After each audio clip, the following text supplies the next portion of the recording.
Je vous présente dans cette vidéo mon tableau de contrôle optique et plus largement le pupitre de commande. Donc mon TCO représente ici la gare. On va trouver un trait vert plein qui représente la voie principale visible, celle que l'on voit dans toutes les vidéos avec les trains qui circulent. C'est le niveau 0. On va trouver au niveau -1 ici en vert, en pointillé, la voie principale, mais qui est en souterrain. On voit sur la voie principale, qu'elle soit visible, que j'appelle la voie A, ou en souterrain, que j'appelle la voie B, que l'itinéraire est tracé. Les LED jaunes le confirment. On a donc la rétrosignalisation, comme je le disais, avec les feux rouges. Pour la rétrosignalisation, seul le feu rouge est présenté, c'est-à-dire que le signal est fermé. Lorsque le signal est ouvert, le signal sur le TCO est éteint. On a sur les deux niveaux -1 et -2 qui sont des voies de garage qui sont représentées par des pointillés. Le niveau -1, lui, a la voie principale souterraine et des voies de garage, alors qu'au niveau -2, il n'y a que des voies de garage. On peut voir sur les voies de garage, certaines voies de garage, des LED vertes. Ça indique que la voie est libre. Sur d'autres voies de garage, les LED sont éteintes, la voie est occupée. Comme sur l'ensemble du pupitre, les LED jaunes indiquent les itinéraires. Ici, par exemple, sur ce faisceau de voies, les itinéraires ne sont pas tracés et les voies sont occupées. La commande des aiguilles se fait par des inverseurs, puisque ce sont des moteurs d'aiguille 12 volts. Donc, il suffit de basculer l'inverseur, bien évidemment, et les aiguilles sont commandées. On va trouver également, sur le côté gauche en haut, différentes LED. J'ai ici, par exemple, la lampe défaut-traction en rouge qui clignote parce que le réseau est équipé d'un relais de sécurité qui permet de couper toute la traction. Et ce relais de sécurité est alimenté par un certain nombre de boutons poussoirs qui sont normalement fermés, qui sont disséminés le long du réseau, ce qui fait que je peux couper la traction en urgence, même lorsque je ne suis pas au pupitre. Je vais réarmer ce relais de traction. Voilà. J'ai la LED verte qui m'indique que la traction est en service et j'ai ici de la traction. J'ai du courant dans la boîte. J'ai ici ce que j'appelle le booster. Sur mon réseau, j'ai une rampe assez importante, un petit peu trop importante. Ma première alimentation générale était un peu faible lorsque le train abordait la rampe. J'ai donc imaginé ce système de booster. Lorsque le train arrive au pied de la rampe, il ferme un ILS qui alimente un relais, un tout petit relais 5 volts. Et ce relais 5 volts effaçait 2 diodes en série dans le circuit traction, ce qui avait pour effet de donner 1,4 volts supplémentaires à la traction. Et arrivé en haut de la rampe, il y avait un autre ILS qui coupait l'alimentation de ce relais et qui remettait les 2 diodes en série avec la traction. C'est donc un système très simple qui consiste à insérer 2 diodes dans le circuit traction en permanence et à les effacer lorsque le train aborde la rampe. Et c'était largement suffisant. Avec ma nouvelle alimentation, les trains n'ont plus ce problème et donc je m'en sers beaucoup moins. Ensuite, on a un système d'arrêt progressif parce que sur le réseau, il y a un certain nombre de sécurités, notamment liées aux compatibilités d'itinéraires. Par exemple, pour la voie B, la voie principale souterraine, il est possible de créer des itinéraires vers des voies de garage.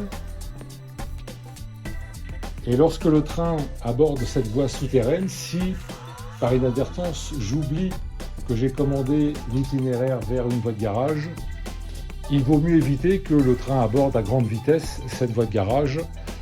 Je le sais d'expérience puisque ça m'est déjà arrivé. Et les voies de garage n'ont pas de butoir et pour certaines même, c'est le vide qui est derrière. Donc il faut trouver un système qui évite que le train n'arrive trop vite. Alors sur cette voie B souterraine, il y a par exemple tout un tas d'ILS, je crois qu'il y en a 5 sur la voie. Lorsque la voie B n'est pas tracée, comme c'est le cas ici, le système de sécurité est en service et lorsque le train passe sur un ILS, il va déclencher l'arrêt progressif pour la gare. Les inverseurs qui commandent les itinéraires. À noter que sur les 4 voies, il n'y a que 3 voies à quai, voie 1, voie 2, voie 4. Il y a de la traction sur chacune de ces voies 1, 2, 4 lorsque l'itinéraire est fait d'un côté et de l'autre. C'est-à-dire entrée et sortie sont compatibles. Il y a de la traction. Si je trace un itinéraire que d'un côté, à ce moment-là, dans ce cas précis, sur voie 2 et sur voie 4, il n'y a pas de traction. Et si le train se présente à l'entrée de ce côté-ci ou de ce côté-là, il y aura un arrêt progressif puisque l'itinéraire n'est pas compatible. Il n'y a pas de traction sur la voie 2, sur la voie 4. Je peux forcer la traction en appuyant sur le bouton jaune, ici. Ça ne change rien au TCO, mais le signal s'ouvre. Le signal d'entrée va s'ouvrir. Dans cet exemple, le train va arriver devant le C2, mais l'itinéraire vers la voie 2 n'est pas bon puisqu'il n'y a pas de traction sur la voie 2. Il me suffira d'appuyer sur le bouton et le C2 s'ouvre.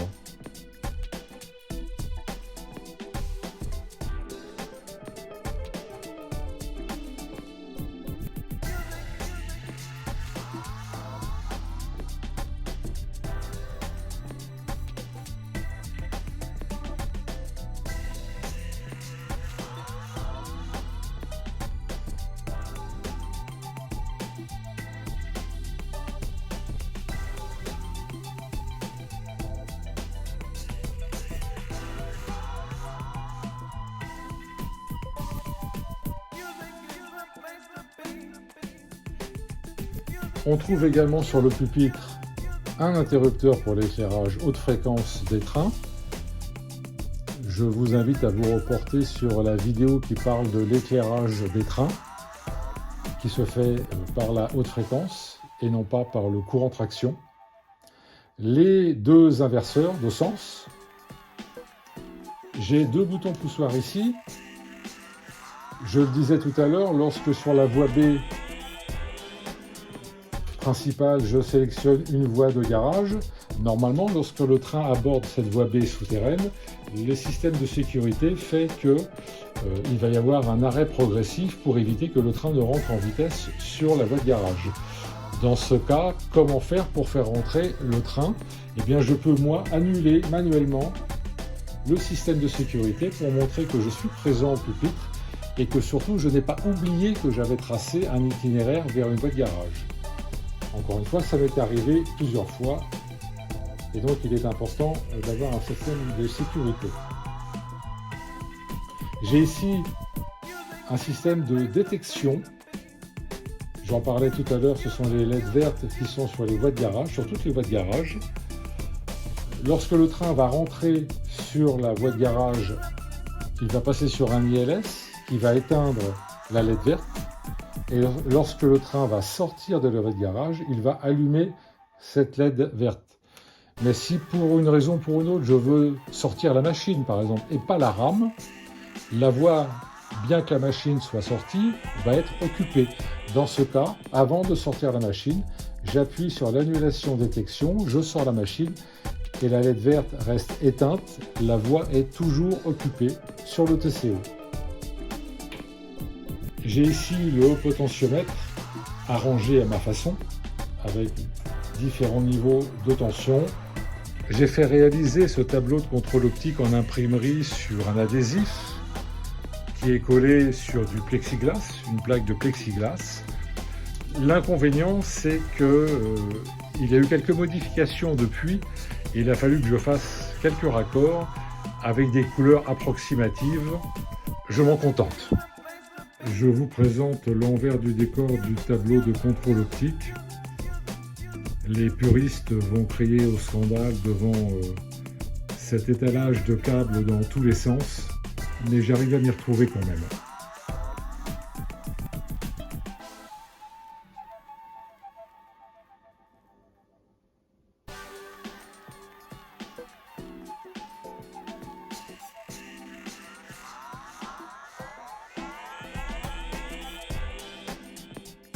Sous le TCO, on va trouver une armoire technique avec les alimentations ici.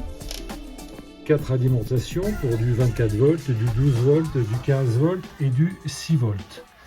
Le 6 volts est notamment utilisé pour les relais d'occupation des voies avec la platine spécifique, une platine maison. C'est une platine très simple finalement, faite avec des diodes, des relais et du courant continu. C'est un peu compliqué à faire parce que c'est très précis, c'est très petit, mais ça va. La carte électronique de l'éclairage haute fréquence, le relais général qui permet de couper tout le circuit traction en cas de souci, les inverseurs traction qui sont ici, qui sont à base de relais bistables. Les inverseurs traction en fait ne concernent pas que la traction, ils concernent également le 6 volts et le 15 volts.